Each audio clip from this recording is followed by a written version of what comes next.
Good morning, boys and girls. Today we are going to proceed on with the next chapter of the Swan. It's chapter 9, the Trumpet.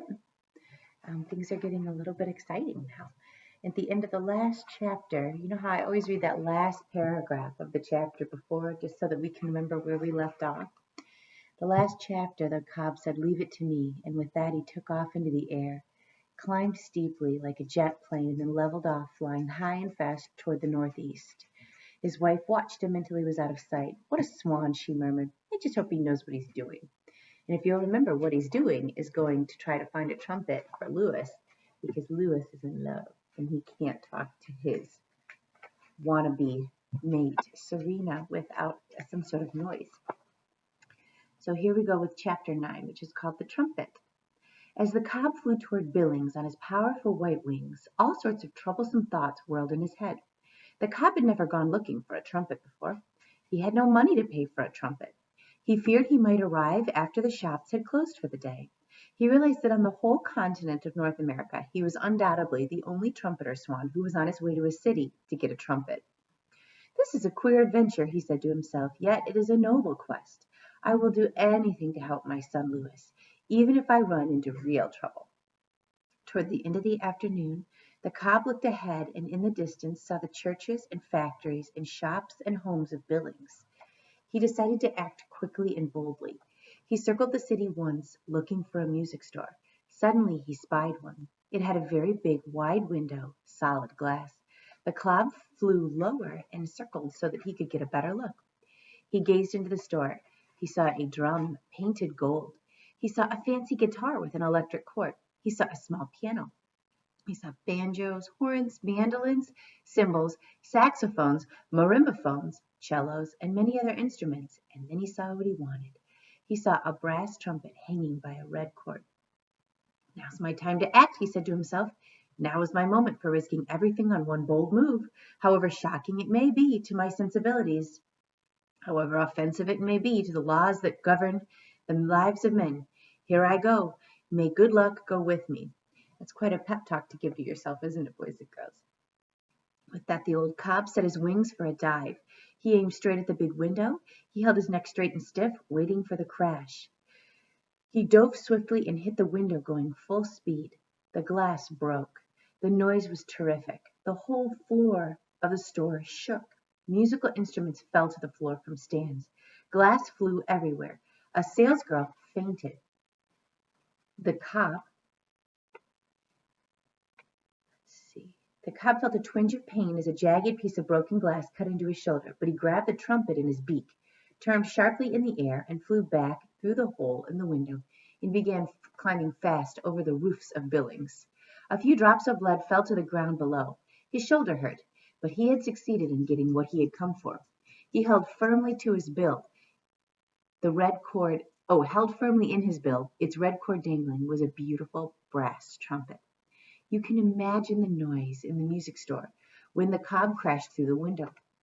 At the moment the glass broke, one of the clerks was showing a bass drum to a customer, and the clerk was so startled at seeing the big white bird flying through the window that he hit the drum with a tremendous wallop. Bum went the drum. Crash went the splinters of flying glass. When the salesgirl fainted, she fell against the keys of the piano. Wrongy, wrongy, wrongy went the piano. The owner of the store grabbed his shotgun, which went off by mistake, blasting a hole in the ceiling and sending down a shower of plaster. Everything was flying around and falling and making a noise. This is like onomatopoeia heaven. Bomb went the drum. Plunk, plunk went the banjo. Wrongy, wrongy, wrongy went the piano. Ump went the bull fiddle. "Help!" screamed a clerk. "We've been robbed!" "Make way!" shouted the owner. He ran for the door, stepped outside, and fired another shot. Bang! At the disappearing bird. The shot was too late. The cob was safe in the sky, beyond the range of gunfire. He was headed home, toward the southwest, high above the roofs and spires of Billings. In his beak was the trumpet. In his heart was the pain of having committed a crime. "I've robbed a store," he said to himself. "I've become a thief. What a miserable fate for a bird of my excellent character and high ideals. Why did I do this? What led me to commit this awful crime? My past life has been blameless. I'm a model of good behavior and correct conduct. I'm by nature law-abiding. Why, oh, why did I do this? And then the answer came to him as he flew steadily on through the evening sky. I did it to help my son. I did it for love of my son, Louis. There's a fantastic of the whole scene. I see the clerk fainting onto the piano, which was playing wrongy, wrongy. There is a child watching. Okay, there's the cob, of course. Oh, there's the shotgun of the owner. That must be one of the drums. My goodness, boys and girls, what a scene that must have been.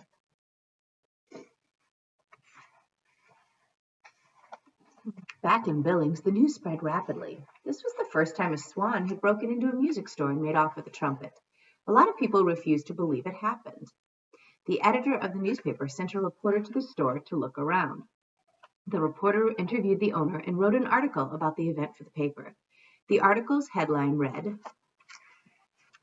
"Large bird breaks into music store.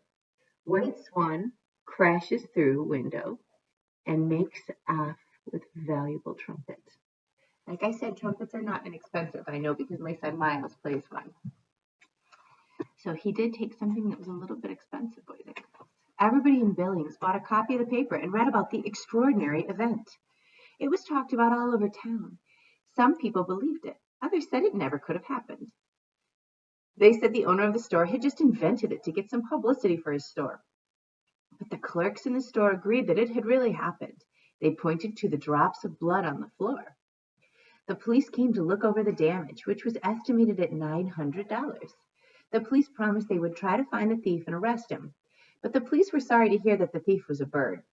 Birds are a special problem, they said. Birds are hard to deal with. Okay, they can fly.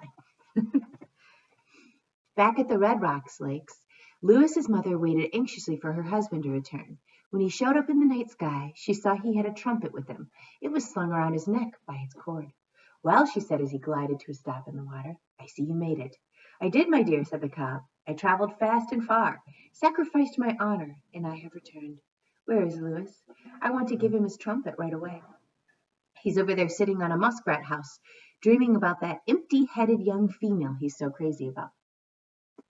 Did you hear what Mom just said about Serena? That she has an empty head. Why does Mom not like Serena? What do you think? You think maybe because Serena's ignoring her son and she's kind of mad at her? The cob swam over to his son and made a presentation speech. Are you ready for the speech? Get comfortable. Here we go. "Lewis," he said, "I've been on a journey to the haunts of men. I visited a great city teeming with life and commerce.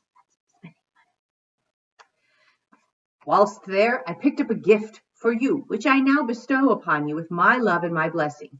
Here, Lewis, is a trumpet. It will be your voice, a substitute for the voice God failed to give you. Learn to blow it, Lewis, and life will be smoother and richer and gayer for you. With the help of this horn, you will be able to say at last, 'Ko-oh,' like every other swan. The sound of music will be in our ears. You will be able to attract the attention of desirable young females. Master this trumpet, and you will be able to play love songs for them, filling them with ardor, surprise, and longing. I hope it will bring you happiness, Lewis, and a new and better life. I procured it at some personal sacrifice to myself and my pride, but we won't go into that now. The long and the short of it is, I had no money. I took the trumpet without paying for it. This was deplorable. But the important thing is that you learn to play the instrument." So saying, the cob removed the trumpet from around his neck and hung it on Lewis, alongside his slate and white chalk pencil. "Wear it in good health," he said. "Blow it in happiness. Make the woods and the hills and the marshes echo with the sounds of your youthful desire." Lewis wanted to thank his father, but he was unable to say a word. And he knew it would do no good to write thank you on the slate because his father wouldn't be able to read it, never having had an education. So Lewis just bobbed his head and waggled his tail and fluttered his wings, and the cob knew by these signs that he had found favor in the sight of his own son, and that the gift of a trumpet was acceptable. And that's the end of that chapter. The next chapter is called Money Trouble, but I did want to show you a little close-up of Lewis the Swan with the trumpet and a slate and a chalk pencil around his neck. He's an unusual looking swan, isn't he? That's it for today, boys and girls. Thanks for tuning in. I can't wait to see you tomorrow. And tomorrow I'm going to bring along Miles's trumpet with me, and we'll take a look at the instrument, and maybe Miles can teach us a thing or two about how to play. Have a great day.